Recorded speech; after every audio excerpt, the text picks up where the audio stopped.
कहानियों की अनोखी दुनिया लाइक करें, सब्सक्राइब करें मेरे चैनल को और ऐसे ही दिलचस्प अनोखी कहानियाँ देखते रहें। मजेदार सी कहानियाँ आपके लिए। भूतिया एरोप्लेन।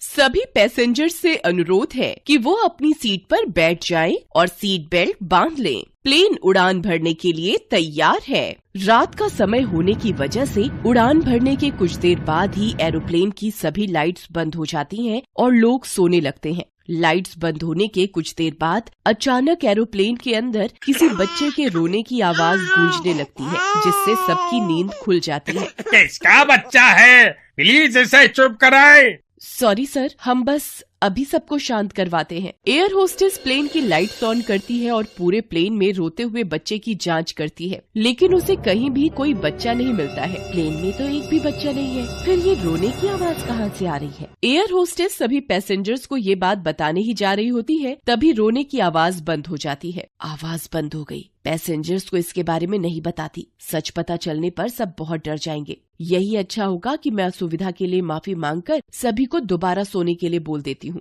एयर होस्टेस वही करती है जो उसने सोचा होता है और सभी पैसेंजर्स दोबारा सो जाते हैं। इस बार लाइट्स ऑफ होने के कुछ देर बाद बच्चे के साथ किसी औरत के हंसने की आवाज आनी शुरू हो जाती है, जिससे एयर होस्टेस डर जाती है और तुरंत एरोप्लेन की लाइट ऑन कर देती है। ये सब क्या हो रहा है? क्या हम शांति से सो भी नहीं सकते? I am really very sorry ma'am, मैं अभी देखती हूँ। पैसेंजर को शांत कराकर एयर होस्टेस वापस अपनी जगह पर चली जाती है और डरते हुए अपने मन में सोचती है, जब एरोप्लेन में कोई बच्चा है ही नहीं तो फिर अपने बच्चे के साथ ये औरत की आवाज कहाँ से आ रही है? हे भगवान, सफर अच्छे से कट जाए, कोई दिक्कत ना हो। एयर होस्टेस ये सब सोच ही रही होती है कि तभी आवाज बंद हो जाती है, जिसके बाद एयर होस्टेस डरते हुए प्लेन की लाइट्स ऑफ कर देती है। कुछ देर तक कोई आवाज सुनाई न देने पर और एरोप्लेन में शांति का माहौल देखकर एयर होस्टेस भी सुकून से अपनी जगह पर बैठ जाती है। पर उसके बैठते ही वहाँ एक और अजीब घटना घटती है। उसे हवा में उड़ते किसी बच्चे की परछाई नजर आती है, जिसे देखकर एयर होस्टेस बहुत डर जाती है। इस बार आवाज के साथ भूत को एरोप्लेन में उड़ते हुए देखकर सभी एकदम हैरान रह जाते हैं और बहुत डर भी जाते हैं। लोगों को डरा हुआ देखकर एयर होस्टेस सुरक्षा को ध्यान में रखते हुए अनाउंसमेंट करती है, कृपया आप सभी अपनी जगह से ना हिलें और अपनी अपनी सीट बेल्ट बांध लें। डर की वजह से एरोप्लेन में भगदड़ मचाने से हम सबकी जान को खतरा बन सकता है। एयर होस्टेस की बात सुनकर सभी लोग अपनी जगह पर बैठे रहते हैं और सीट बेल्ट बांध लेते हैं, जिसके बाद वो भूत बच्चा रोते हुए पूरे प्लेन में उड़ता रहता है, जिसे अनदेखा करने के लिए कोई अपनी आंखें बंद कर लेता है तो कोई मन ही मन मंत्रों का जाप करने लगता है। भूतनी को वहाँ देखकर एरोप्लेन में बैठे एक बुजुर्ग आदमी को दिल का दौरा पड़ जाता है और उसकी मृत्यु हो जाती है। बच्चे के भूत से डरे हुए लोग बुजुर्ग आदमी की मौत और भूतनी को वहाँ देखकर और ज्यादा डर जाते हैं। पहले से एक बच्चा कम था क्या, जो अब ये भूतनी भी आ गई? इसने तो आते ही उन बुजुर्ग अंकल को भी मार दिया। ये हम सबको मार देगी। मैं ऐसा नहीं होने दूंगा। हमें अपनी जान बचाने के लिए खुद ही कुछ करना पड़ेगा।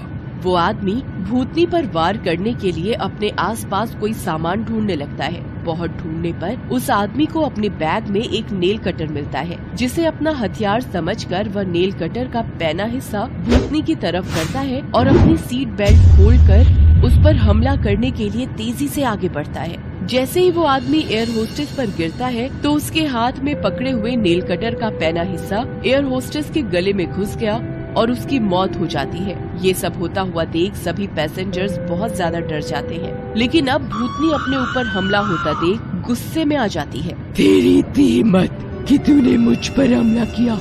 मैंने किसी को कोई नुकसान नहीं पहुंचाया, फिर भी तूने मुझ पर हमला किया। अब तू नहीं बचेगा। इसके बाद भूतनी उस आदमी को हवा में लटका देती है और फिर उसे एरोप्लेन से बाहर फेंक देती है, जिससे एरोप्लेन की खिड़की टूट जाती है और प्लेन का संतुलन बिगड़ जाता है। प्लेन के अंदर ये सब शोर सुनकर और संतुलन बिगड़ा देखकर एरोप्लेन का एक पायलट अपने केबिन से निकलकर बाहर आता है और प्लेन की हालत देखकर एकदम हक्का बक्का रह जाता है। ये सब यहाँ क्या हो रहा है और इनकी मृत्यु कैसे हो गई? पायलट की आवाज सुनकर भूतनी की नजर उस पर पड़ती है, जिसे देखते ही भूतनी गुस्से से लाल हो जाती है। तुम भी यहाँ हो? अब मैं अपना बदला लिए बिना तुम्हें यहाँ से कहीं नहीं जाने दूंगी, और मेरा बदला है तुम्हारी मृत्यु। तुम अभी तक यहाँ हो, मुझे लगा मैंने तुम्हें खो दिया और दोबारा कभी नहीं मिल पाऊंगा, पर तुम्हें यहाँ देखकर मुझे बहुत अच्छा लगा। पहले मुझे और मेरे बच्चे को मार दिया, तुमने हमें नहीं बचाया, अब प्यार का दिखावा कर रहे हो। मैंने किसी को नहीं मारा, तुम बेहोश हो गई थी, इसीलिए तुम्हें सच्चाई का पता नहीं है। एक बार मेरी बात सुन लो। पायलट की बात सुनकर भूतनी थोड़ी भावुक हो जाती है और उसकी बात सुनने के लिए तैयार हो जाती है, जिसके बाद पायलट भूतनी को पूरी कहानी बताने लगता है। उस दिन जब हम लोग एरोप्लेन में सफर कर रहे थे और आतंकवादियों ने एरोप्लेन हाईजैक कर लिया था और वो लोगों को डराने व मारने लगे थे। तुम तो ये सब देखकर डर की वजह से बेहोश हो गई थी, लेकिन उसके बाद बहुत कुछ ऐसा हुआ जो तुम्हें पता ही नहीं है। क्या हुआ?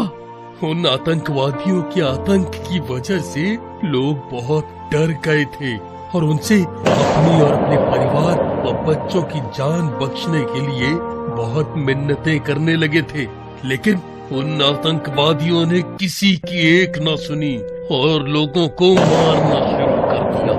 प्लीज हमें छोड़ दो, प्लीज छोड़ दो हमें, मेरे छोटे छोटे बच्चे हैं।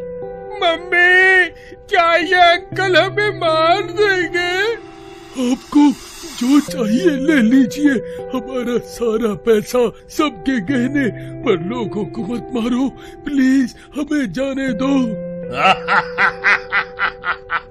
देखो कैसे सब अपनी जान की भीख मांग रहे हैं, पर इसका कोई फायदा नहीं है क्योंकि सब मरेंगे।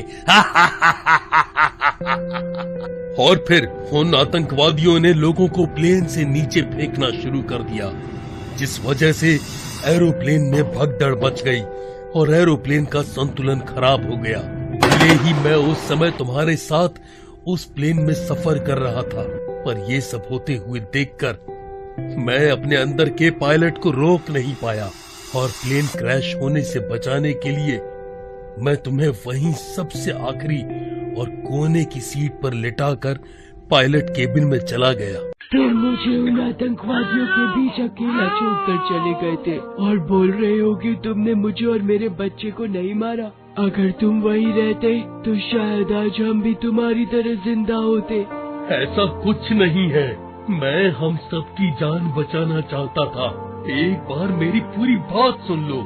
मेरे केबिन में जाने के बाद आतंकवादियों में से एक मेरे पीछे पीछे वहाँ पहुँच गया और उसने बिना कुछ देखे और सोचे केबिन में बैठे दोनों पायलट और मुझे गोली मार दी, जिससे उन दोनों की तो मृत्यु हो गई, लेकिन मेरी गोली दिल की जगह उसके नजदीक लगने की वजह से मैं बेहोश हो गया, जिसे देखकर उसे लगा कि हम तीनों मर गए और वो वहाँ से चला गया।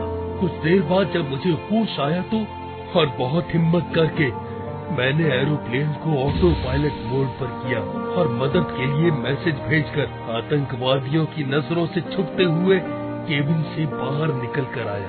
तुम मुझे बस इतना बताओ कि मैं बेहोश थी, तो फिर मेरी मौत कैसे हुई और तुम्हें गोली लगी थी तो तुम बचे कैसे? केबिन से बाहर निकलने के बाद जैसे ही मैं आतंकवादियों से छुपते छुपाते तुम्हारे पास पहुंचा तो मैंने देखा कि उन्होंने तुम्हारे पेट में गोली मार रखी थी और तुम्हारी मृत्यु हो चुकी थी। तुम्हें ऐसा देखकर मुझे बहुत गुस्सा आया और मैंने वहीं पास में रखी कांच की बोतल से उन पर हमला कर दिया। इस बीच जितनी देर में वो लोग मुझ पर हमला कर मुझे मार पाते, बाहर से हमारे लिए मदद आ गई और उन्होंने सभी आतंकवादियों को पकड़ लिया। एरोप्लेन की सेफ लैंडिंग कराई, मुझे और मेरे साथ दूसरे घायल और जिंदा बचे लोगों को हॉस्पिटल भेजा। कुछ समय तक इलाज चलने के बाद मैं स्वस्थ हो गया, लेकिन उस हादसे में तुम्हें खोने के बाद मैंने अपनी पायलट की नौकरी से इस्तीफा दे दिया और एरोप्लेन में सफर करना भी बंद कर दिया। जब नौकरी से इस्तीफा दे दिया था और एरोप्लेन में सफर करना भी छोड़ दिया था, तो फिर आज यहाँ क्या कर रहे हो? आज सुबह मेरे पास एयरलाइन से इमरजेंसी फोन आया कि उन्हें एक पायलट की अर्जेंट जरूरत है। उन्हें मेरी मदद चाहिए थी और उनके पास दूसरा कोई रास्ता भी नहीं था, इसलिए मैंने हाँ बोल दिया। पर अब समझ आया कि मुझे यहाँ मेरी किस्मत तुमसे मिलाने के लिए लेकर आई है। प्लीज आज तुम भी वही सब मत करो जो हमारे साथ हुआ था। इन सब लोगों को छोड़ दो। अगर तुम मुझसे गुस्सा हो तो मुझे मार दो और अपने साथ ले चलो। गुस्सा तो मुझे तुम पर बहुत था, लेकिन आज समझ आया कि सब भी मतलब का था। मैंने कैसे सोच लिया कि मेरा पति अपनी ही पत्नी और बच्चे को मार सकता है। मुझे माफ कर दो, मैं किसी को कोई नुकसान नहीं पहुंचाऊंगी। शायद अपनी सी नफरत की वजह से मैं आज तक इसी एरोप्लेन में फंसी हुई हूँ। भूतनी की बात सुनकर पायलट बच्चे के भूत की तरफ देखता है और भावुक हो जाता है, जिसके बाद वो रोते हुए अपनी पत्नी और बच्चे की मुक्ति के लिए प्रार्थना करने लगता है, जिसके साथ साथ एरोप्लेन के सभी पैसेंजर्स भी उनकी मुक्ति के लिए प्रार्थना करने लगते हैं। अपनी पत्नी और बच्चे को इस तरह अपने आप से एक बार फिर दूर जाते हुए देखकर पायलट बहुत ज्यादा भावुक हो जाता है और रोते हुए आसमान की तरफ देखकर बोलता है, मुझे माफ करना कि मुझे तुम तक और अपने बच्चे तक पहुंचने में इतना समय लग गया और तुम्हें इतने लंबे समय तक यहाँ फंसे रहना पड़ा। पर आज मैं तुमसे एक वादा करता हूँ कि अब दोबारा कभी भी अपनी पायलट की नौकरी और एरोप्लेन से दूरी नहीं बनाऊंगा। और जब भी मैं किसी एरोप्लेन में रहूंगा तो कभी किसी भी वजह से उसमें किसी की मृत्यु